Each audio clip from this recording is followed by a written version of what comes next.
आया सानू मैं उनका शुक्रिया अदा करना, बहुत मेहरबानी, थैंक यू।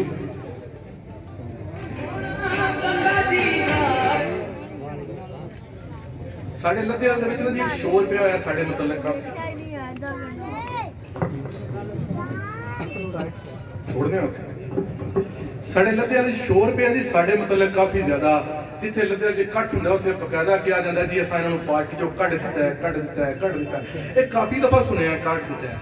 जाहिर जी पार्टियां जिन्हां दी हुंदियां उन्होंने पार्टियां लोकां नूं कढना ही हुंदा है, मगर उत्थे पार्टी नहीं, उत्थे क्रिकेट टीम है।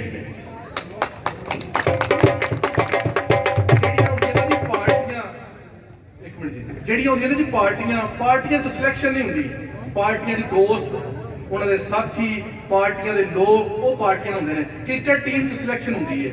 ਮੈਂ ਉਹਨਾਂ ਦਾ ਸ਼ੁਕਰੀਆ ਅਦਾ ਕਰਨਾ, ਸਾਨੂੰ ਉਹਨਾਂ ਨੇ ਪਾਰਟੀ 'ਚੋਂ ਕੱਢਿਆ ਤੇ ਕ੍ਰਿਕਟ ਟੀਮ 'ਚੋਂ ਕੱਢਿਆ, ਕਿਉਂਕਿ ਮੈਂ ਖੁਦ ਵੀ 15 ਰੁਕਨੀ ਟੀਮ ਜਾਂ 20 ਰੁਕਨੀ ਟੀਮ 'ਚ ਅਸੀਂ ਨਹੀਂ ਸਾਂ ਰਹਿਣਾ ਚਾਹੁੰਦੇ।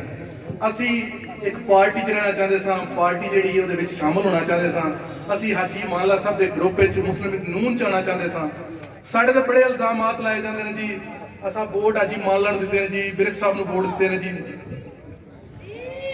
ਇਹ ਇਲਜ਼ਾਮਾਤ ਜਿਹੜੇ ਲਾਏ ਜਾਂਦੇ ਨੇ, ਇਹ ਇਲਜ਼ਾਮਾਤ ਉਹ ਲੋਕ ਹੀ ਲਾਉਂਦੇ ਨੇ ਜਿਹੜੇ ਅਰਸਾ ਦਰਾਜ਼ ਤੋਂ ਕੰਮ ਕਰਦੇ ਹੁੰਦੇ ਨੇ। ਮੇਰਾ ਖਿਆਲ ਹੈ ਅਸਾਂ ਕਦੀ ਇਹ ਕੰਮ ਨਹੀਂ ਕੀਤਾ। ਅਸੀਂ ਤੇ ਦੂਰੋਂ ਲੋਕਾਂ ਨੂੰ ਨਜ਼ਰ ਆਉਂਦੇ ਆ, ਜਿਹਦੇ ਨਾਲ ਖੜੇ ਹੁੰਦੇ ਉਹਦੇ ਨਾਲ ਹੀ ਖੜੇ ਹੁੰਦੇ ਆ। ਸਾਰੀ ਦੁਨੀਆ ਦੇਖ ਰਹੀ ਹੈ। ਅਸੀਂ 20 ਸਾਲ ਤੋਂ ਜਿੱਥੇ ਖੜੇ ਸਾਂ ਉੱਥੇ ਹੀ ਖੜੇ ਸਾਂ। ਸਾਡੇ ਕੋਲੋਂ ਕਦੀ ਹਾਜੀ ਮਾਨਲਾ ਸਾਹਿਬ ਨੇ ਵੋਟ ਨਹੀਂ ਮੰਗਿਆ, ਕਦੀ ਇਮਤਿਆਜ਼ ਸਫਦਰ ਵੋਟ ਨਹੀਂ ਮੰਗਿਆ, ਕਿਉਂਕਿ ਅਸਾਂ ਕਦੀ ਕਿਸੇ ਨੂੰ ਵੋਟ ਮੰਗਣ ਹੀ ਨਹੀਂ ਦਿੱਤਾ। ਅੱਜ ਅਸੀਂ ਹਾਜੀ ਮਾਨਲਾ ਨਾਲ ਖੜੇ ਆ ਤੇ ਇਨਸ਼ਾਅੱਲਾ ਅੱਲਾਹ ਦੇ ਹੁਕਮ ਨਾਲ ਹਾਜੀ ਮਾਨਲਾ ਨੂੰ ਕਦੀ ਵੋਟ ਮੰਗਣਾ ਨਹੀਂ ਪਏਗਾ। ਅਸੀਂ ਹਾਜੀ ਮਾਨਲਾ ਸਾਹਿਬ ਦੇ ਵੋਟ ਆਪ ਲੋगों को ਮੰਗਾਂਗੇ। अनकरीब नहीं, हर रोज इंशाअल्लाह, मेरे अल्लाह ने चाहा ते हाजी मानला दे ग्रुप विच साथियां दी तादाद दा तुसीं देखो इजाफा किस तरह हुंदा है।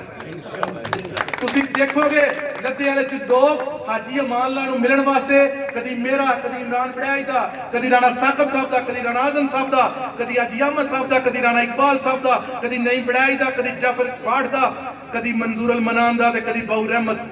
सब लोगों का लोग सहारा मंग रहे हैं कि असी एक हाजी मानला ग्रुप में जाना चाहते हैं। क्यों कि असी पाकिस्तान की एक ऐसी जमात में चले गए हैं जिहड़ी जमात ने पाकिस्तान की तर्जमानी अच्छे तरीके नाल कीती है। पाकिस्तान मुस्लिम लीग नून, पाकिस्तान मुस्लिम लीग नून,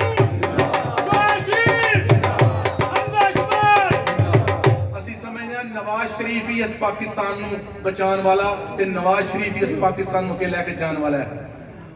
असी नवाज शरीफ ते, शहबाज शरीफ ते, हमजा ते, मरियम ते और हाजी अमानुल्लाह ते अतमाद का इजहार करने हैं। सानू पूरा अतमाद है कि ये लोग ही ने जेडे पाकिस्तान के लैके चलणगे।